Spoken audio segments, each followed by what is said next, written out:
নমস্কার দর্শকবৃন্দ, বরাক নিউজে আপনাদের স্বাগত জানাচ্ছি। নিয়ে আসলাম আজকে ইম্পর্টেন্ট গুরুত্বপূর্ণ কয়েকটি খবর। ভিডিওটিতে আগে যাওয়ার আগে আপনাদেরকে অনুরোধ করছি দর্শকবৃন্দ, বরাক নিউজকে দয়া করে সাবস্ক্রাইব করে পাশে বেল আইকনটা ক্লিক করে ফেসবুক পেজটাকেও ফলো করে রাখবেন, যাতে যখনই আমরা ভিডিও আপলোড করি সবার আগে নোটিফিকেশন আপনার কাছে যায়। তো চলুন দেখে নেওয়া যাক আজকের ইম্পর্টেন্ট খবরগুলি। মুখ্যমন্ত্রীর বরাক সফর ও মহিলা উদ্যমিতা প্রকল্প। গতকালকে আসামের মাননীয় মুখ্যমন্ত্রী ডক্টর হিমন্ত বিশ্ব শর্মা মহোদয় আমাদের বরাক সফরে এসেছিলেন।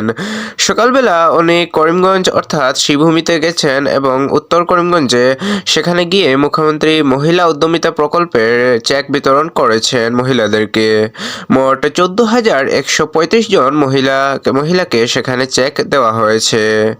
প্রথম ধাপে 10,000 টাকা করে চেক দেওয়া হয়েছে। মুখ্যমন্ত্রী জানিয়েছেন মোট আসামে 32 লক্ষ মহিলারা এই চেকটা পাবেন। অরুণোদয় প্রকল্প ও নতুন ঘোষণা। মুখ্যমন্ত্রী সেখানে গিয়ে আরও ঘোষণা করেছেন যে সেই সমষ্টিতে অরুণোদয় প্রকল্পে মহিলারা তো পাচ্ছেনই, তার সাথে আরও 2,000 নতুন নাম অরুণোদয়ে অন্তর্ভুক্ত করা হবে। কাছাড় জেলার কাটিগড়াতে 18,000 মহিলাদের চেক বিতরণ করা হয়েছে এবং সেখানেও তিনি ঘোষণা করেছেন যে আরও 2,000 নতুন নাম অরুণোদয়ে নেওয়া হবে। আমাদের বরখলাতে 20,000 মহিলাদের চেক দেওয়া হয়েছে। সেখানে ওনাকে মহিলাদের একটা প্রশ্ন ছিল যে আমরা গ্রুপে 12 জন, কিন্তু 12 জনের মধ্যে 10 জন পেয়েছে, বাকিরা পায়নি। মুখ্যমন্ত্রী বলে দিয়েছেন যে একটি গ্রুপে 10 জনকেই দেওয়া হবে, 10 জনের উপরে দেওয়া হবে না, তবে ভবিষ্যতে তাদের জন্য চিন্তা করা হবে বলে তিনি জানিয়েছেন।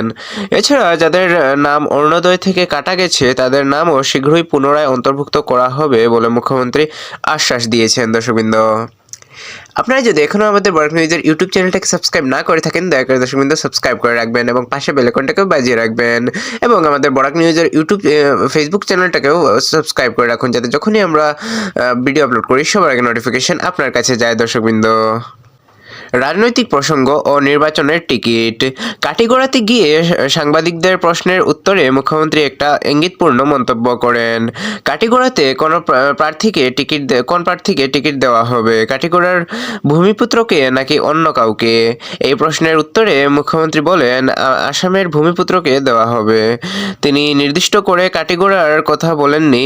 এতে অনেকে অনুমান করছেন যে উত্তর করিমগঞ্জের বিধায়ক কমলাক্ষ দে পুরকায়স্থ মহাশয়কে হয়তো টিকিট দেওয়া হতে পারে, কারণ তিনিও আসামের ভূমিপুত্র। মুখ্যমন্ত্রী আরও জানিয়েছেন 15ই ফেব্রুয়ারির মধ্যে বিজেপির সমস্ত প্রার্থীর টিকিট ফাইনাল হয়ে যাবে। দর্শকবৃন্দ, ভেঞ্চার স্কুল নিয়ে প্রথম প্রশ্ন করলে মুখ্যমন্ত্রী জানিয়েছেন ভেঞ্চার স্কুলের জন্য পোর্টাল শীঘ্রই খুলে দেওয়া হবে। যারা টিউটর আছেন তাদের জন্য স্পেশাল টিইটি এর ব্যবস্থা করা হবে। বাংলাদেশ প্রসঙ্গ। বাংলাদেশের হিন্দুদের ওপর নির্যাতন নিয়ে প্রশ্ন করা হলে মুখ্যমন্ত্রী বলেন এটি একটি গম্ভীর বিষয়। সরকার এ নিয়ে চিন্তা চর্চা করছে এবং সমগ্র ভারতবাসী বাংলাদেশের হিন্দুদের পাশে আছেন। Bishnupriya Manipuri trade fair. কাছাড় জেলার কাবুগঞ্জের শান্তিপুর গ্রামে হতে চলেছে বিষ্ণুপ্রিয়া মণিপুরী ট্রেড ফেয়ার 2026। এটি 15, 16 এবং 17 জানুয়ারি এই 3 দিন অনুষ্ঠিত হবে। সেখানে সাংস্কৃতিক নৃত্য, গান, ড্রামা এবং বিশাল এক্সিবিশন বা প্রদর্শনী থাকবে। প্রতিদিন সকাল 10টা থেকে রাত্রি 11টা পর্যন্ত এই মেলা চলবে। দর্শকবৃন্দ, মুখ্যমন্ত্রী ডক্টর হিমন্ত বিশ্ব শর্মা মহাশয় শিলচরে এসে প্রয়াত বিজেপি নেতা স্বর্গীয় কবীন্দ্র পুরকায়স্থ মহাশয়ের বাড়িতে যান। সেখানে তার ছবিতে পুষ্পাঞ্জলি অর্পণ করে শ্রদ্ধা নিবেদন করেন এবং পরিবারের সদস্যদের সাথে কথা বলেন। মুখ্যমন্ত্রী তাকে আসামে বিজেপির প্রতিষ্ঠাতাদের অন্যতম বলে অভিহিত করেছেন। হাইলাকান্দিতে ড্রাগস বিরোধী অভিযান।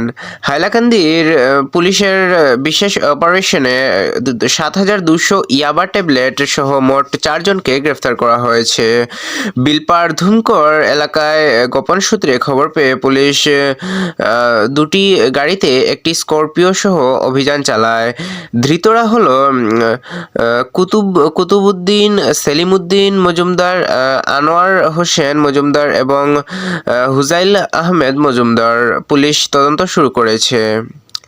করিমগঞ্জে আসার পর মুখ্যমন্ত্রী করিমগঞ্জ ডিস্ট্রিক্ট স্পোর্টস অ্যাসোসিয়েশনের উন্নয়নের জন্য 10 কোটি টাকা ঘোষণা করেছেন দর্শকবৃন্দ।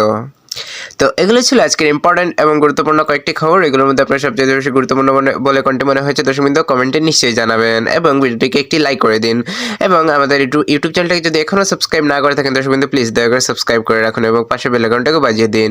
দেখা হচ্ছে আগামীকাল আরেকটি ভিডিওতে। ততক্ষণের জন্য ভালো থাকুন, সুস্থ থাকুন। জয় হিন্দ।